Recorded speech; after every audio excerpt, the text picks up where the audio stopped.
પામે સોઈ માં અંબાનું ધ્યાન જ ધરતા આદિ વ્યાધિ ઉપાધિ ટળતા ભૂત પિશાચના પીડા પીડાવે ભવબંધનથી નાથ છુડાવે ભીડ પડી છે માળી આજે વારે ચડજે બાળક પાસે દેખ લીધું મેં તારે માટે ભક્તિ કરવી શિવને સાટે નામ ન છોડું તારું લગાર સંકટ આવે ભલે અંત સમય તુજ નામ સમરતા પ્રાણ છૂટે તવ ધ્યાન જ ધરતા બાલકીમાં તુજને શરણે લેજે ભવાની શરણે લેજે ભવાની મુજને અંબા બાવની પ્રેમથી જનની પાઠ કરે કોઈ માં અંબા રક્ષા કરે સુત સોઈ બાલ ગીતા સત પાઠ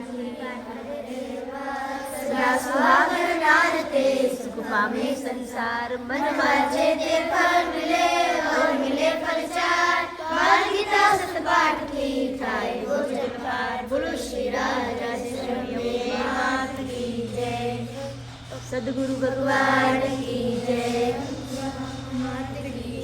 અષ્ટલક્ષ્મી માત કી જય રાજરાજેશ્વરી માત કી જય શ્રી રઘુનાથ મહાદેવ કી જય શ્રી અંબિકા ધામ કી જય પરમ પૂજ્ય ગીતાબેદી કી જય નમો પાર્વતી મહાદેવ. વાહ ભાઈ વાહ. આજે અમે નવા ઘરની અંદર યજ્ઞ કર્યો છે. જુઓ મારો યજ્ઞ પૂરો થયો એટલે હવે આ બધા બાળકોને અહીંયા બોલાવ્યા હતા અને બધા અંબા બાવનીનો પાઠ કર્યો હે ને. સારું લાગ્યું તમને બધાને? વાહ ભાઈ વાહ. તો બહુ સરસ મજાની વાત છે.